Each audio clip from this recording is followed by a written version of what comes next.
Kung bago ka lang sa channel na to at isa kang true-blooded Aldab Nation na nagmamahal po kila Maine Mendoza at Alden Richards, tama po ang channel na pinuntahan mo, kaya consider na kitang bagong subscriber. Welcome back mga Aldab. Ito na naman po ang inyong lingkod, si Mr. Destiny. At syempre panibagong araw na naman po, panibagong update na naman ang ibabato po natin. Ngayon, maingay po ang pelikula ni Alden na Out of Order, na kung saan sabi ko nga kayo magre-react kung maganda nga po ba o hindi, kung okay naman po ba yung pagiging direktor ni Alden Richards. O ba? Sarili-sarili po nilang opinion yan. Ako naman po mga kaaldab, bumabase lang naman po sa kung ano po yung nasasagap nating balita. Pabor man o hindi, kailangan po alam po ninyo. Kaya nga po yung iba minsan nababash ako na si Mr. Destiny ganto ganyan. Kasi nga po binabalita ko lang po yung mga bagay-bagay na alam ko na pinag-uusapan po sa social media. Yun naman po yung kagandahan nyo sa akin Hindi po ba? Pero at least mga kaaldab, doon pa rin po tayo kina Mr. and Mrs. Polkerson. Alam nyo, pag sinasabi ko yan, halos gigil na gigil po sa akin. No? Inis na inis po sa akin. Hindi ko alam kung bakit. Pero alam naman po nila yon mga kaaldab, na alam naman po na nila mga kaaldab na 101% na Aldab Nation tayo.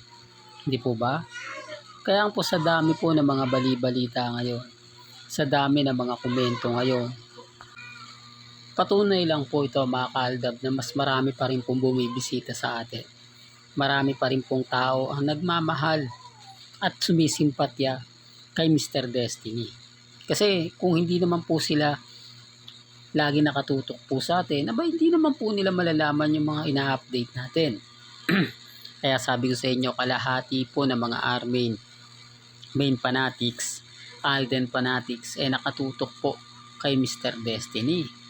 Sa ngayon mga kaaldab, nasa Sydney ngayon si May, kasama ang ilang legit dabber cards na kung saan mapapanood nga po ito sa October 5. Medyo bawas nga po yung stress ni Maine Polkerson ngayon. Dahil sabi ko nga po sa inyo, kapag nakikita si Mengay sa Itbulaga, maraming komento, maraming reaksyon. Tama naman po yung mga komento po ninyo, hindi po ba? At lahat po ng mga nagkomento, hindi ako marunong gumawa ng dummy account. Medyo may page tayo. Pero yung dummy account, ako yung magko-comment sa sarili ko. Hindi naman po tayo baliw para gawin yon. Hindi naman po tayo desperado, makakuha lang ng update, makakuha lang ng post. Gagawin po natin yon na sarili mong post, sarili mong comment. Common sense na lang po mga kaaldab. Alam nyo kung bakit sinasabi sa akin yan? Gawain po kasi nila yan Sila po yung gagawa. Alam naman po natin na sindamakmak ang dami account nila. Tapos sila rin po yung magre-react. Kaya po pag nag-post tayo ng mga ganito, tapos komento, pabor na pabor sa akin, diyan po pumapasok yung gawain nila. Kasi hindi naman sila magbibintang kung di nila ginagawa yan. Hindi naman sila tamang hinalarang kung wala naman po. Kaya nga binabasag ko po sila. Sinasabi ko na rito na pagka si Mr. Destiny nag-post, lahat po hindi ko binayaran na nag-comment. Wala po akong pamilyang pinagko-comment, kaibigan. Para lang po malinis. Para lang klaro. At nakikita nyo naman kahit ibinabash ako, hindi ko po yan dinidelete. Lahat po ng mga comment sa akin, masasakit at maanghang, binibigyan ko po yun ng pagkakataon. Hindi po katulad ng iba na kapag nag-comment ka at hindi sa kanila, at timano, delete agad yung post, yung comment mo. Sinasabi ko lang ito mga kaaldab para lang po malinaw. Para lang po sa mga taong dumadaan at bumibisita po. Ngayon, mainit po ang issue na ilalaglag nga po raw ni Ibyang si Mengay. Para daw po sa kanya lahat masisi para siya daw po yung magdadala. Total, asawa niya naman daw kuno si Congressman Arjo. Ito daw po yung rason na kailangan magsama sila sa hirap at ginhawa, na kung saan yung ginhawa lang po ang tinamasa nila. Yung hirap ngayon, si Menga yung nagdurusa. Kung isosoli nga po daw lahat ang mga item na talaga nagkakahalaga ng milyon, kahit papaano, may sasalba nga po ang kumbaga pera, dahil may bebenta po lahat ng ari-arian, at yung mansyon na sinasabi naman daw po ay hindi naman po daw natuloy, at yung bahay nga po raw sa France kung sakasakaling i-freeze, handa na po sila. Kaya lang si Mengay nga po raw ang mapuputukan. Yung kakulangan daw po si Mengay ang magpupuno. Grabe mga kaaldab. Paano yan yung mga nawaldas nila Ibyang pamasahe? Di po ba papuntang abroad? Sinasabi kasi ngayon mga kaaldab na si Mengay daw po ang pinakamaraming lipad sa ibang bansa. Well, no doubt po tayo dyan. Kasi sinama na po nila yung iba eh. Ibang mga lipad ni Mengay, inedit na po nila. Tapos, kada lipad ni Congressman Arjo at Pamilya Ibyang, kahit hindi kasama si Mengay, kasama pa rin sa mga post nila. So, kaya nga si Mengay po ang talagang masasabi natin na nakakalungkot. Di po ba? Na isa po siya sa tinatamaan ngayon. Isa po siya sa binibira sa social media. Na kung si Ibyang nagpapagawa ng bahay, kumbaga nagpapalawak ng asyenda, si Mengay naman po nag-a-around the world. Oh.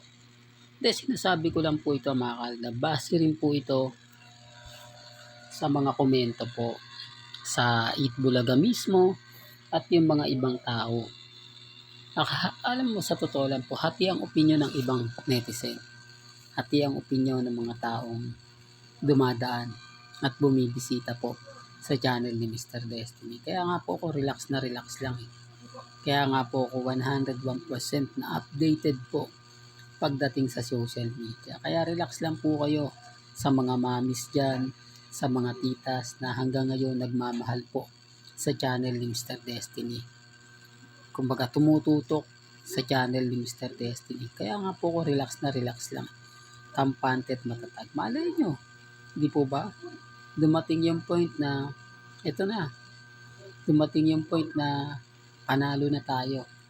Antay-antay lang kayo sa mga mamis dyan na sumusuporta at lagi po nagmamahal kay Mr. Destiny. Mabuhay po kayo hanggang gusto po ninyo. Dahil nararamdaman ko na po ang pagbabalik ng Aldab. Hindi man ngayon, hindi man bukas. Pag nagkaroon na po ng mga ganitong pag-iimbestiga,